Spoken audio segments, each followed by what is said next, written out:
by a length at Goodwood. That was last month, getting up in the closing stages. However, Hibernian Gold had a little bit of a setback on that occasion, was a bit short of work, and Greville Starkey, who rode Hibernian Gold, had pulled all the stops out right the way through the race, and he just got a little tired through a little bit of lack of fitness and allowed Sweet Chesney to catch him right on the line. But he's a good horse in his own right. He's won 5 of his 9 starts. Number 2 follows him out onto the track, Reprimand. Steve Cawthon in the saddle. Turning round to canter down, the only filly in the race. This is BOCAS Rose. Proved herself a very speedy juvenile when winning 3 of her 9 starts as a 2-year-old. In fact, she ran a good race here when beaten a length and a half by Gloriella. That was in the Group 3 Queen Mary Stakes. Comes up for the first time this season. I'm just wondering whether she's got enough stamina to see the mile out. She's by Gel Mood. As I say, she was a pretty speedy individual as a 2-year-old, a very useful 2-year-old. Remains to be seen if she's trained into a 3-year-old. She's 100 to 1 in the market, and well, I think the ground's going to ride as perfect as one can get it for flat racing. It's going to be very interesting to see what the 7 jockeys say here in this our first race, but I think Captain Nicky Beaumont has made a real wonderful job. I had a walk, you could see the Golden Gates right down the far end, and I had a walk on the track from there 2 days ago, and the ground was riding, I would say then, pretty perfect. A good cover of grass. There you can see the first of the roads they meet on the straight mile, and if they split, if in the big races like the Hunt Cup, this is a good guide for you to watch and to see which side's in front, the far side or the stand side. You have to keep a good hold of a horse's head when they're in full racing pace at that, because sometimes if they take off too soon at the road, jump it and land in the middle, they can stumble and it can give you a nasty moment or two. But the traditional Golden Gates, this is the Hunt Cup mile of which they'll be racing over, a straight mile, one of the most demanding, I would say, in the world. A steady climb all the way up to the winning post. You run downhill a little bit, and then from there on in, it's nearly all hard work right the way to the stands. And when you reach the furlong marker, the noise is about one of the only tracks in the world that you can really hear here in Derby Day, and it's rather like a swarm of bees. They're a crowd like you never see anywhere else perhaps in the world, spilling out over the lawns, really wonderful lawns here, emerald green, and how they've been mown up and down by the groundsman, and they maintain this quality and standard right the way through the 4 days. Always Valiant, the last one to see, 50 to 1 from 66 to 1, and the jockey change here. Franco Dettori, young Franco Dettori, was supposed to be on this one, but Willie Carson has taken the mount.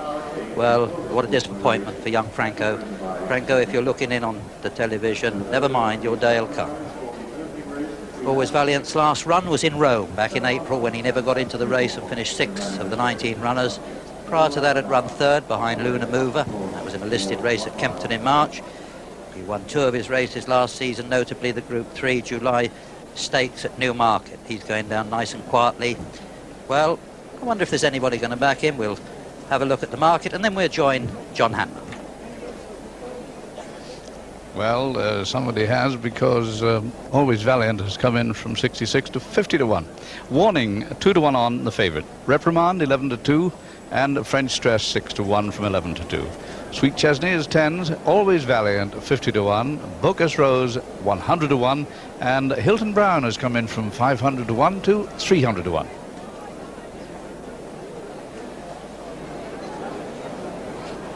The runners have almost all arrived at the start. There is Reprimand 11 to 2, the last show of betting. Warning, the odds-on favourite, but Reprimand finished only 3/4 of a length behind him in the Locking Stakes, and is a pound better off, so strictly on that running there shouldn't be much between them. But Warning was having his first run and is generally expected to come on and enough to beat Reprimand, but Reprimand will have plenty of friends. He likes this ground. The one thing he doesn't like is to be in front too soon, but he doesn't want to wait too long and then come to a sharp turn of foot, sharp sprint with Warning, because that certainly wouldn't suit him.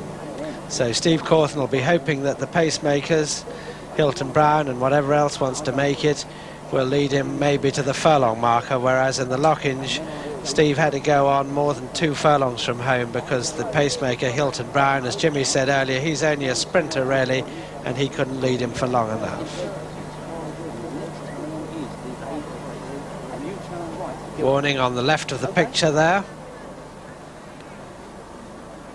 It was over the round mile here in the autumn that he put up, in my opinion, the most impressive performance of his life, when he was right out the back turning into the straight, and you just wondered for a second whether he'd given the leaders too much start, and before you really had time to come to a conclusion, he not only got to the leaders but sprinted clear of them, all in the space of half a furlong or so.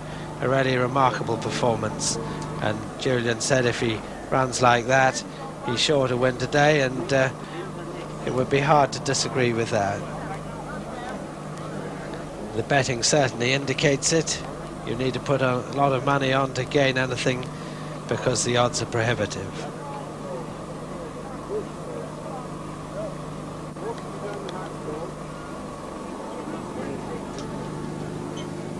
Morning's pacemaker is Hilton Brown. Hilton Brown's won 8 races, which is more than any of these other runners, and yet he's 500 to 1 in the betting. I saw some of the leading bookmakers quoting him as much as 1,000 to 1 this morning, and that probably represents his chance, because something really extraordinary would have to happen for him to win. He has run over a mile, though he's never won over a mile. He's won once over 7 furlongs, and most of his price wins have been over 5 and 6. He's 200 to 1 from 300 to 1, but really, if you want to back him, you could probably name your price. Number 8 going in, BOCAS Rose. Sweet Chesney going in. He's won over a mile, but he won over a mile and a quarter last time and looked as if he got that trip well. Warning will be just about the last in. Here's Peter O'Sullivan. Opening race of the 1989 Royal Meeting is underway. They're running, and towards the right of the picture, Hilton Brown goes straight into the lead, the winning most horse in the race, winner of 8 races. He's run in 63, whereas the others have run in 54 races between them. And Hilton Brown taking him along at a real good clip from Always Valiant.